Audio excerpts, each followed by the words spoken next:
உண்மையாக சொல்லணும் அப்படின்னா எனக்கு கொஞ்சம் நாளாகவே இந்த பைலேட்டரல் சீரிஸ்கள் மேலெலாம் வந்து அவ்வளோ ஈர்ப்பு எனக்கு ஒரு எக்ஸைட்மெண்ட் இல்லாமலே இருந்துக்கிட்டு இருந்தேன். பட் நீங்கள் கட்டக்கிற நடந்த ஓடிஐ மேட்ச் தான் ரொம்ப நாள் கழிச்சு நல்லா இருக்குது இல்லை அப்படின்னுங்கிற மாதிரி உட்காந்து நான் பார்த்த ஓடிஐ மேட்ச்னால் இந்த ஒரு ஓடிஐ மேட்ச்சு.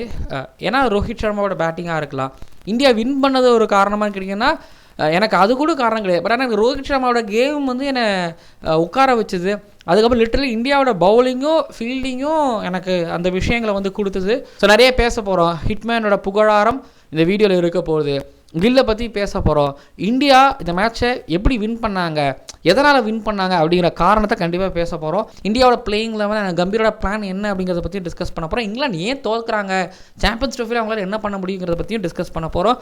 ஸோ மறக்காமல் ரோஹித் சர்மாவோட 100 ஒரு கம்பேக் 100 பற்றி என்ன நினைக்கிறீங்க அப்படிங்கிறத மறக்காமல் கீழே வந்து கமெண்ட் பண்ணுங்கள். ஒரே வார்த்தையில் கமெண்ட் பண்ணுங்கள், பேசுவோம். அப்புறம் ஜடேஜாவை அக்சர் பண்ணலாங்கிறத பற்றி தான் டிஸ்கஸ் கண்டிப்பாக மிடில் பேசவும் போகிறோம். ஓவருக்கு 6 பால் தான், ஆனால் நோ பால் போட்டால் 7 பால் போடு. ஐபிஎல் பப்பியா ஜெனில் லேடிஸ் அண்ட் ஜென்டில்மேன், இந்த இங்கிலாந்து டூர் ஆஃப் இந்தியா 2025 தூளில் கட்டக்கில் நடந்து முடிஞ்ச India versus England second ODI மேட்சோட அனாலிசிஸ் அண்ட் ரிவ்யூ பார்க்க வந்திருக்கிறீங்க. இந்தியா அந்த ஓடிஐ மேட்சை வின் பண்ணி ஒரு பெரிய ஒரு விக்ட்ரியோட வின் பண்ணி 2-0 இந்த ஓடிஐ சீரீஸை வின் பண்ணியிருக்கிறாங்க. அப்படிங்கிறதோட சாம்பியன்ஸ் ட்ரோஃபிக்கு முன்னாடி ஒரு ஒத்திகையாக, ஒரு டீசராக, ஒரு ட்ரெய்லராக இருந்த இந்த சீரீஸை இப்போ இந்தியா கைப்பற்றிருக்கிறாங்க. இப்போது சாம்பியன்ஸ் ட்ரோஃபி நோக்கி வீறு நடை போட்டு போயிட்டு இருந்துக்கிட்டு இருக்கிறாங்க. இப்போ ரிவ்யூக்குள்ளே போகும்போது இதில் டாஸ்லேருந்து ஆரம்பிக்கிறதா, பிச்சிலேருந்து ஆரம்பிக்கிறதா அப்படின்னு கேட்டிங்கன்னா சிம்பிளாக சொல்லிடுறேன். பிச்சு வந்து பார்த்திங்கன்னா நல்ல ஒரு பேட்டிங் பேரடைஸ், அவ்வளோ செத்த பிச்செலாம் கிடையாது, நல்லா உயிர் இருந்துச்சு. நீங்கள் வந்து மிடில் ஓவரில் கும்முன்னு ஹர்ஷித் ராணா பவுன்ஸ் போகிற அளவுக்கு இருந்துச்சு. ஜெமி ஓவர்டன்னு உங்களுக்கு தெரியும், அவர் ஒரு 40-45 ஓவர் போடும்போதுமே வந்து பார்த்திங்கன்னா உட்டு போடும்போதுமே 140ங்கிற பால் வந்து பேட்டருக்கு அதே ஸ்பீடில் ரீச் ஆகிற அளவுக்கு இருந்துச்சு. ஆனால் இங்கிலாந்து டாஸை வின் பண்ணி ஃபஸ்ட் பேட்டிங் எடுத்தாங்க. அது சரியாக தப்பா, அதனால் தோத்தாங்களா இல்லை, கண்டிப்பாக கிடையாது. இந்த டாஸ் பெரிய ஒரு ஃபேக்டராக இல்லவே இல்லை. அது எந்த விதத்துலையுமே நான் சொல்லுவாங்கன்னா வெயில் இருந்தது, அதனால் தண்ணிலாம் வந்து அடித்தாங்க ஃபேன்ஸுங்களுக்கு மத்தியில். இதையும் நான் வந்து மென்ஷன் பண்ணிக்கிறேன். சம்மரி பற்றி என்னங்க சொல்கிறது, டக்கட்டும் சால்ட்டும் வழக்கமெல்லாம் உங்களுக்கு ஸ்டார்ட் கிடச்சிது. 80 ரன்னுக்கு மேலே எடுத்துகிட்டு போனாங்க. வருண் சக்கரவர்த்தியிட சால்ட் விழுந்தார், ஜடேஜா டக்கெட்டை எடுத்தார். அதுக்கப்புறம் ரூட்டு, பட்லரு, ப்ரூக்கு எல்லாரும் கொஞ்சம் ரன் அடிக்கவும் ஆரம்பித்தாங்க. ஆனால் இடையில வந்து பார்த்திங்க அப்படின்னா ஜடேஜா வந்து விக்கெட் எடுத்துக்கிட்டு இருந்தார், ஒரு பக்கம் அக்ஸர் பட்டேல் நிறுத்திக்கிட்டு இருந்தார். ஸோ இது மாதிரி இருந்துக்கிட்டே இருந்தது. ரன்னு வருமா போமாங்கும்போது அடிச்சு பிடிச்சி ஒரு 3 ரன்னு வந்துட்டாங்க. ரோஹித் சர்மாவும் சுப்மன் கில்லும் ஆரம்பித்தாங்க. ஒரு பக்கம் வந்து பார்த்திங்க அப்படின்னா விக்கெட்டே விடாமல் ஜெயிப்பாங்களா, இல்லை ஒரு விக்கெட் போய் ஜெயிப்பாங்களாங்கிற அளவுக்கு இருந்தது. ரோஹித் சர்மா ஒரு பக்கம் 100, ஏன் இவர் வந்து ஓடியில் இருக்கார், ஏன் இவர் வந்து வைஸ் கேப்டனாக போட்டாங்க, அவருக்கு பதிலாக இவரா அப்படிங்கிற கேள்விக்கு கில்லு மேலே இருந்துக்கிட்டு இருந்தது. பட் கில்லு அதுக்கெல்லாம் நிவர்த்தி பண்ணுற மாதிரி அவர் ஒரு பக்கம் ஆஃப் செஞ்சுரி. விராட் கோலி வந்தோடனே ஸ்ட்ரைட்டில் ஒன்று அடித்ததுக்கப்புறமா விராட் கோலி இதோட விக்கெட்டை விட்டுட்டு போனார். அதுக்கப்புறம் ஸ்ரேயாஸ் ஐயர் புல் ஷாட்டை நல்லா ஒர்க் பண்ணி அவர் 3 சிக்ஸஸ் எல்லாம் அடித்து அவரு கொஞ்சம் ஒரு மாதிரி வித்தெல்லாம் ஒன்று காமிச்சு, அதுக்கப்புறம் அக்ஸர் பட்டேல் வந்து ஒரு மாதிரி காமாக ஆடி மேட்ச் எடுத்துகிட்டு போய் ஒரு ஹர்திக் பாண்டியா, கேஎல் ராகுல் உடனே வந்து விக்கெட்டை விட்டதுக்கப்புறமா அக்ஸர் பட்டேல் கடைசியாக மேட்சை முடித்தார். இந்தியா ஜெயிச்சாங்க 2-0 இந்த சீரீஸையும் வின் பண்ணாங்க. இதுதான் மேட்சோட சம்மரி பொறுத்த வரைக்கும், மேட்சோட கதை பொறுத்த வரைக்கும். ஸோ முதல்ல நான் வந்து இந்தியா ஜெயிச்ச காரணத்தை நான் சொல்லிக்கிறேன். எல்லாரும் நினைக்கலாம் ரோஹித் சர்மா அடித்தது, கில்லு அடித்தது, விராட் கோலி அடித்தது, இல்லை அது கிடையாது அப்படிங்கிறது அது கிடையாது, நான் மறுக்க மாட்டேன். பட் ஒரு விஷயம் என்னென்னு பார்த்தீங்கன்னா, எனக்கு இந்தியாவோட பவுலிங்கை நான் சொல்லுவேன். நான் ஷமி அதில் சேர்க்க மாட்டேன். ஏன்னா ஷமி எனக்கு நீங்கள் சிறப்பாக போட்ட மாதிரியே தெரில. அவர் ஃபுல்லி ஃபிட்டாக இருக்கிறாரா அப்படிங்கிறதே அது மாதிரி டவுட்டாக தான் இருந்துச்சு. நீங்கள் எனக்கு அவ்வளோ எஃபெக்டிவாக இருந்த மாதிரி தெரில. அண்ட் ஓவரால் இன்ஜுரிக்கு அப்புறம் வந்ததுக்கப்புறம் எஃபெக்டிவாக இல்லை. இந்தியா வந்து ஒரு பவுலர் இல்லாமல் தான் போட்டாங்கங்கிற மாதிரி தான் வந்து நான் பார்க்குறேன். இதுன்னு யோசிச்சு பாருங்க, ஹர்ஷ்தீப் சிங் இல்லை, பும்ரா இல்லை, எப்பவுமே இருந்துகிட்டு இருக்கக்கூடிய முகமது சிராஜ் இல்லை, ஒரு மாதிரி ஃப்ரெஷ்ஷான டீம் தான் இந்த ஒரு டீமு. ஸோ டக்கெட்டுக்கும் சரி, சால்ட்டுக்கும் சரி, இல்லை டக்கெட்டுக்கு வந்து பார்த்தீங்கன்னா ஸ்டெம்புக்கு போடவே இல்லை, வெளில போட்டே இருந்தாங்க. நல்லா கட் பண்ணி அடிச்சுக்கிட்டே இருந்தார். ஆஃப் சைடில் நிறைய ரன் அடித்தார். 10 ஃபீல்டர் வச்சாலும் 10 ஃபீல்டரை தாண்டி போகிற அளவுக்கு அடிச்சுக்கிட்டே இருந்தார். வருண் சக்கரவர்த்தி சால்ட்டை ஒரு ரொம்ப படாத பாடுபடுத்தி தான் எடுத்தார். அவ்வளோ ஈஸியாலாம் எடுக்கலை. பட் செட் பண்ணி படாத பாடு எடுத்து பேஸ்லேயும் வேரியேஷன்ஸ் காமிச்சு ஸோ சால்ட் எடுத்ததுக்கு அப்புறம் வந்து பார்த்திங்க அப்படின்னா ஒரு பெண்டகெட்டுக்கு ஒரு ஜடேஜா வந்து பார்த்திங்கன்னா ரவுண்ட் விக்கெட்டில் வந்து பெண்டகெட்டுக்கு வெளியில் போட்டார். ஸோ லாங் ஆனில் அவுட் ஆனார். ஆக்சுவலி அந்த ஷாட்டுக்கு 6க்கு அடிக்க தூண்டுற மாதிரியான ஒரு ஷாட் தான். மேட்ச் ஆரம்பிக்கும் போது அவங்கள்ட்ட பிளான் இருந்துச்சு. ஒரு பக்கம் குட்டி ஒரு 56 மீட்டர் 58 மீட்டர் தான் இருக்குது, இன்னொரு பக்கம் ஒரு 70 மீட்ரு. பட் இதே தான் துபாயிலையும் இருக்க போகுது. ஸோ ஒரு பக்கம் வந்து குட்டி, இன்னொரு பக்கம் ரொம்ப பெருசு. ஆனால் கொஞ்சம் டிஃப்ரென்ஸ் இருக்குது.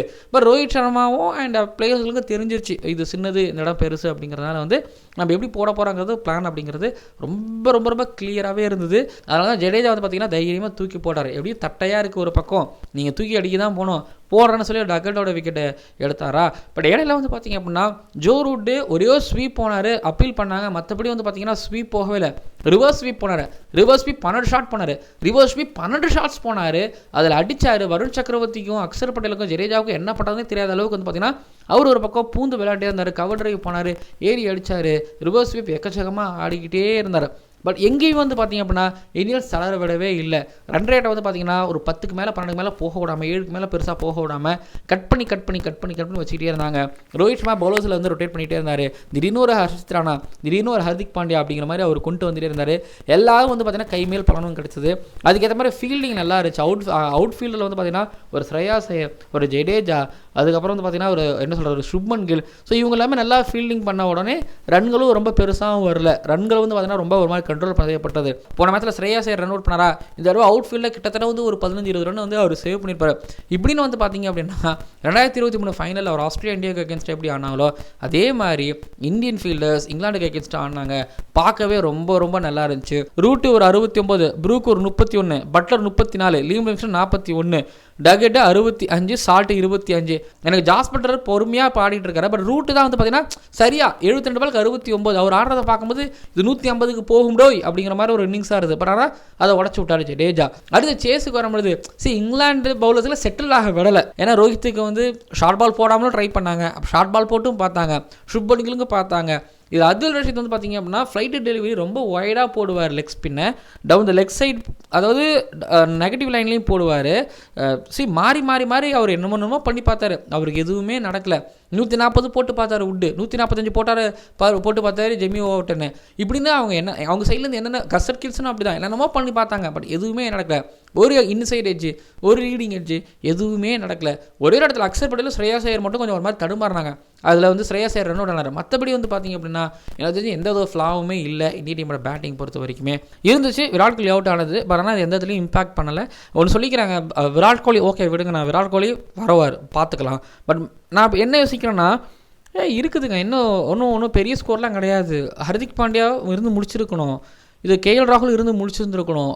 ஆனால் அவங்க முடிக்காமல் போகிறத பார்க்கும்போது என்னங்க இது அப்படிங்கிற மாதிரி இருந்துச்சு. ஸோ முடிச்சிருக்கணும். பட் ஓவரால் வந்து பார்த்திங்க அப்படின்னா இந்தியா எனக்கு தெரிஞ்சு ஃபஸ்ட் இன்னிங்ஸ்லேயே வின் பண்ணிட்டாங்க. செகண்ட் இன்னிங்ஸில் வந்து அந்த வின்னை நோக்கி போயிட்டு இருந்தாங்க. அவ்வளோதான் என்னை பொறுத்த வரைக்கும் நான் சொல்லுவேன். இந்த பக்கத்தில் நம்ம வந்து வரும்பொழுது நம்ம சில பல பிளேயர்ஸ்களை பற்றி பேசும்பொழுது நான் ஜடேஜா கிட்டேருந்து ஆரம்பிக்கிறேன். ஏன்னா ஜடேஜா வந்து ஏதாவது ஜடேஜா வந்து ஓடியில் இருக்க வேணா எங்கேயா சொல்லியிருந்துருப்பேன். பட் ஆனால் நான் இப்போ மன்னிப்பு கேட்டுக்கிறேன். ஏன்னா நான் ஒரு விஷயத்தில் சொல்லியிருப்பேன், அக்ஷர் பட்டேல் அவருக்கு முன்னாடி, அக்ஷர் பட்டேல் அவருக்கு பின்னாடி இருக்கிறாரு வழியுள்ளானே. ஆனால் இப்போ ஜடேஜா பண்ணுறதெல்லாம் பார்க்கும்பொழுது இல்லை அக்ஷருக்கு வாய்ப்பே இல்லையோன்னு எனக்கு தோணுது. டிஸ்கஷன் இருக்குது. பட் ஜடேஜா வந்து செம்ம ரிதமிக்காக போட்டிருக்காரு. போன மேட்ச்சில் 10 ஓவர் 23 ரன், 10 ஓவரா ஏன்னா 23 ரன் மட்டும் கூட ஒரு 3 விக்கெட் எடுத்திருந்தார். இந்த மேட்ச்லேயே ஒரு 3 விக்கெட்டு, ஒரு மெய்டுன்னு 10 ஓவர் 35 ரன். இப்படி யாருங்க போடுவா? இப்படி யார் போடுவா சொல்லுங்கள்? ரைட் ஹேண்டருக்கு போட்டு எடுக்கிறாரு, லெஃப்ட் ஹேண்டருக்கு போட்டு எடுக்கிறாரு. அவரோட ரிலீஸு அக்ஷர் பட்டேல் வெளியில் எடுத்துகிட்டு வர. பட் இவர் ஒரு மாதிரி என்ன சொல்கிறது, ஒரு மாதிரி உள்ளே வச்சு ரிலீஸ் பண்ண பொழுது அந்த மாதிரி லெஃப்ட் ஹேண்டருக்கு வெளியில் போகுது, ரைட் ஹேண்டருக்கும் வந்து பார்த்தீங்கன்னா வெளியில் போகுது. செம்ம வித்த வச்சுருக்காருங்க. ஜடேஜா அந்த மிடில் ஓவர்ஸில் நிறுத்தலை. இன்றைக்கி ஜடேஜா வந்து இன்னொரு 10-20 ரன் எக்ஸ்ட்ரா கொடுத்துருந்தாரு அப்படின்னா, ஜடேஜாவுக்கிட்ட விக்கெட்டே விடலை அப்படின்னா காலி. இப்போ பெண்டேக்கரோட விக்கெட் எடுத்தார், நல்லா ஹைலைட்டராக சொல்லுவேன் பெண்டேக்கரோட விக்கெட். அதுக்கப்புறம் ரூட்டோட விக்கெட், அது இன்னும் பெரிய ஒரு ஹைலைட்டான விக்கெட். ஜெமி ஓவர்டனோட விக்கெட் ஏன் ஹைலைட்டராக சொல்லுவேன்னா, ஜெமி ஓவர்டன் போகும்பொழுது இன்னொரு 6-7 ஓவர் இருந்துச்சு. அவங்க நினச்சா 300+50+ டார்கெட் செட் பண்ணியிருக்கலாம். ஆனால் ஜெமி ஓவர்டனோட விக்கெட்டையும் எடுத்தார். ஸோ ஜடேஜா ஓடிஐ கிரிக்கெட்லேருந்து எடுத்து வைக்கவே முடியாதுங்கிற மாதிரி ஒரு பக்கம். அப்படின்னா இன்னொரு பக்கத்தில் வந்து அக்ஷர் பட்டேலை சொல்லுவான். அக்ஷர் பட்டேல் அந்த காம்னஸ், அவர் வந்து எனக்கு ஒரு விஷயம் புரியல, அவர் வந்து ஆல்ரவுண்டராக பார்க்குறாங்களா பியூர் பேட்டராக ஆவானு. பட் பியூர் பேட்டராக பார்க்கும்போது அவர்கிட்ட அந்த காம்னஸ் அப்படிங்கிறது இருக்குது. பட் நான் ஒரு இன்னிங்ஸ் நான் அவர்கிட்ட பார்க்கணும் அக்ஷர் பட்டேல்கிட்ட இருந்து. என்னன்னா எனக்கு நம்பர் 5க்கு ஒரு ஃபிட்டு தான், ஓகேங்களா, எனக்கு நம்பர் 5க்கு ஒரு ஃபிட்டு. பட் இந்த 40 ரன்னுக்கு 4 விக்கெட்டு இல்லை 60 ரன்னுக்கு 4 விக்கெட் போனதுக்கப்புறம் அக்ஷர் பட்டேல் வந்து அங்கே ஒரு 100ஓ இல்லைனா அங்கே வந்து 70 ரன் அடிச்சோ, இது மாதிரி ஹர்திக் பாண்டியா நிறைய ஆடி இருக்கிறாரு. இப்போ ஹர்திக் பாண்டியா நிறைய தடவை கிளச் பிளேயரு, ஸ்டோக்ஸ்லாம் நம்ம ஏன் சொல்கிறோம், ஏன் நம்புகிறோம், அவங்க அடித்து ஜெயிச்சு கொடுக்குறாங்களோ இல்லையோ, பட் அவங்க மேலே ஒரு நம்பிக்கை வைக்கிறோன்னா அவங்க அந்த மாதிரி நிறைய தடவை பண்ணியிருக்காங்கிறதுனால தான். அக்ஷர் பட்டேல் வந்து வராரு, ஒரு மாதிரி காம் ஆடுறாரு, ஹேண்ட்ஸ் யூஸ் பண்ணி ஆஃப் சைடில் கட் அடிக்கிறாரு, ஸ்லாக் ஆடுறாரு, கவர்ஸுக்கு மேலே அடிக்கிறாரு, சிங்கிள்ஸ் நேரம் ரொட்டேட் பண்ணி கொடுத்துட்டு இருக்காரு. நல்லா இருக்குது, எனக்கு பிரச்சனையே கிடையாது. இப்போதைக்கும் அக்ஷர் பட்டேல் நம்பர் 5 நான் ஃபிட் பண்ணிப்பேன். ஆனால் இந்த 40க்கு 4 50-7 அப்படின்னு வரும்போது அக்ஷர் பட்டேல் எப்படி விளையாட போகிறாரு? இதுக்கு முன்னாடி டெஸ்ட்டில் வந்து பார்த்தீங்க அப்படின்னா டெய்லண்டர்ஸ் கூட தான் அவர் வந்து பேட் பண்ணுவார். அவ்வளோவா பெருசாக பேட்டிங்க்கு வாய்ப்பே கிடையாது. பெரிய பெரிய சிக்ஸர்ஸாக போவார். ஆனால் இப்போது சிக்ஸர்ஸ் ஒரு பக்கம் 4 ஒரு பக்கம்னா அதை கரெக்டாக ரொட்டேட் பண்ணி எடுத்துகிட்டு போயிட்டே இருக்கிறாரு. அக்ஷர் பட்டேல் நம்பர் 5ல் இப்போதைக்கு இம்ப்ரெஸ் பண்ணுறாரு. அப்புறம் முக்கியமாக நாங்கள் ஒரு விஷயத்தை பற்றி பேசணும்னு நினைக்கிறேன். ஜடேஜாவா அக்ஷர் பட்டேலா சீனியர் குஜராத்தியா ஜூனியர் குஜராத்தியா அப்படிங்கிறது தான் இப்போ ஒரு கேள்வியாகவே இருக்குது. 11ல் 2 பேர் ஆடுவாங்களா?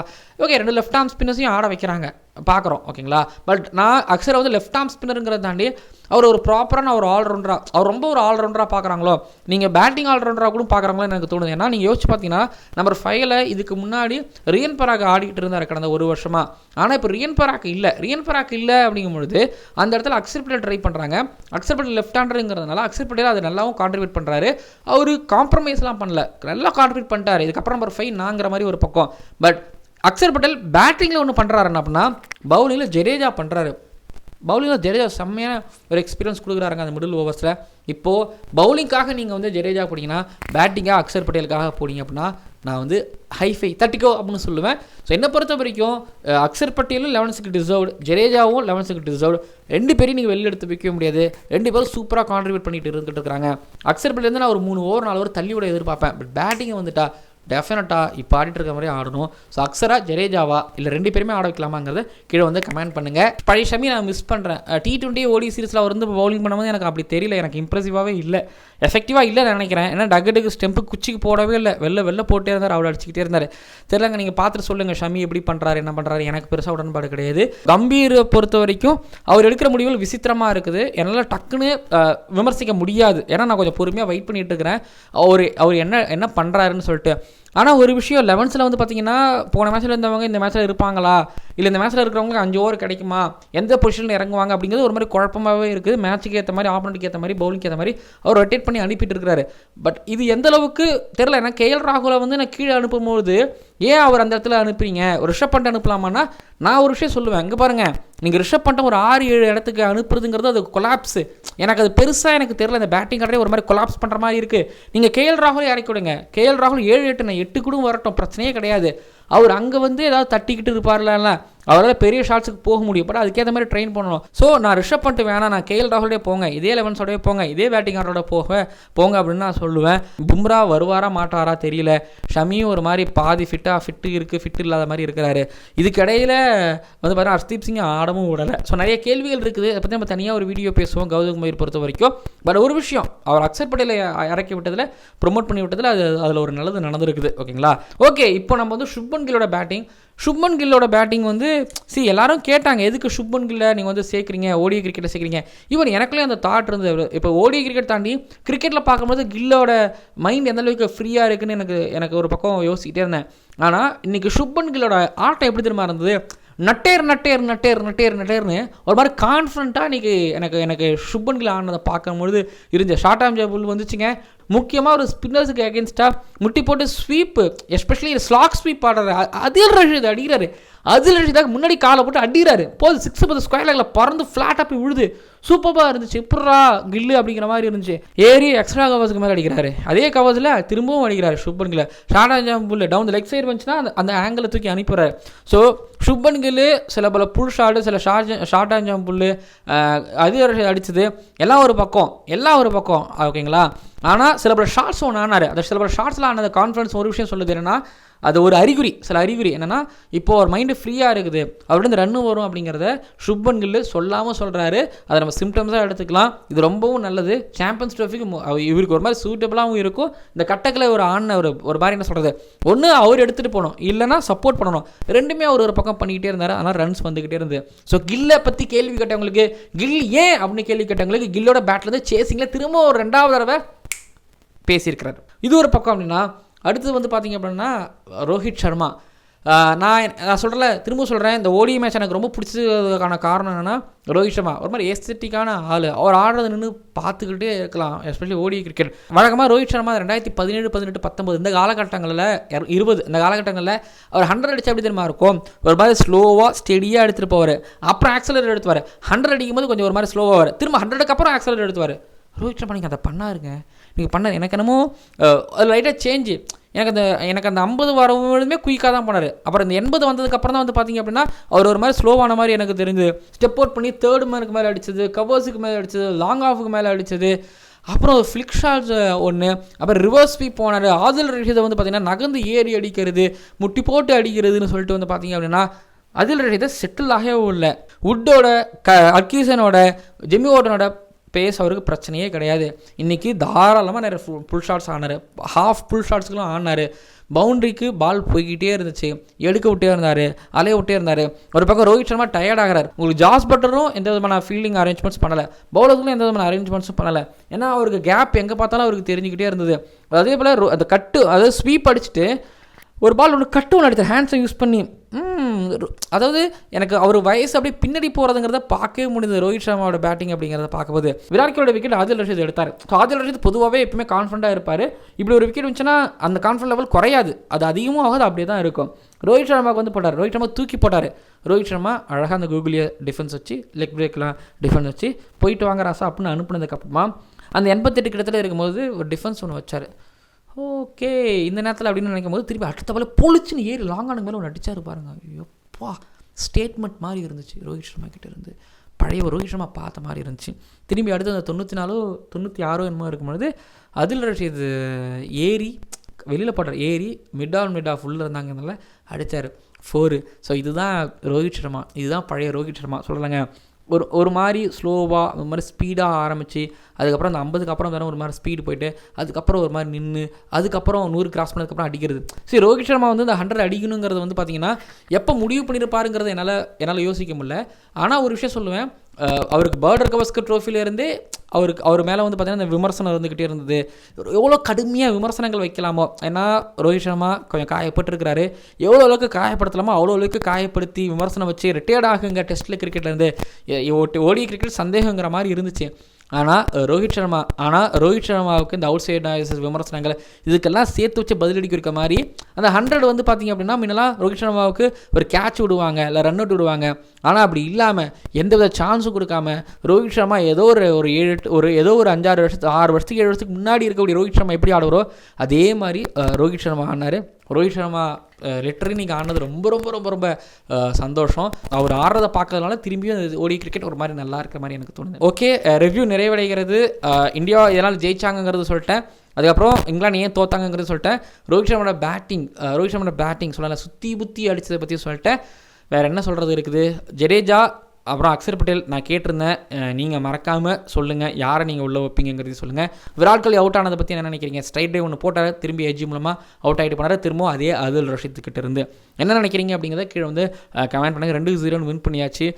எனக்கு தெரிஞ்சு வருண் சக்கரவர்த்தி ஆட வைக்கிறாங்க சுந்தருக்கு முன்னாடி. அப்படிங்கும்போது வருண் சக்கரவர்த்தியவே எடுத்துகிட்டு போவாங்களா சாம்பியன்ஸ் ட்ரோஃபிங்கிறதும் கீழே வந்து கமெண்ட் பண்ணுங்கள். நிறைய விஷயம் டிஸ்கஸ் பண்ணியிருக்கோம், நிறைய விஷயத்தை பற்றி பேசியிருக்கோம். பட் நீங்கள் செய்ய வேண்டியது நான் கேட்ட கேள்விக்கு பதில், முக்கியமாக ரோஹித் சர்மாவோட இந்த இன்னிங்ஸை ஒரே வாரத்தில் தெரிவிப்பீங்க நான் நம்புறேன். டன் ஓகே, வீடியோ நிறைவடைகிறது. மறக்காமல் சப்ஸ்கிரைப் பண்ணுங்கள், பக்கத்தில் இருக்க பெல் ஐக்கனை கிளிக் பண்ணுங்கள். பார்க்கலாம் அடுத்தடுத்த வீடியோக்களை. இந்தியா பார்ட்னர்ஷிப்பை பில்டு பண்ணாங்க, செட் பண்ணாங்க, ஜெயிக்கிறதுக்கான ஒரு காரணம் அதுதான். ஓவருக்கு 6 பால் தான், ஆனால் நோ பால் போட்டால் 7 பால். ஐபிஎல் பப்பியா?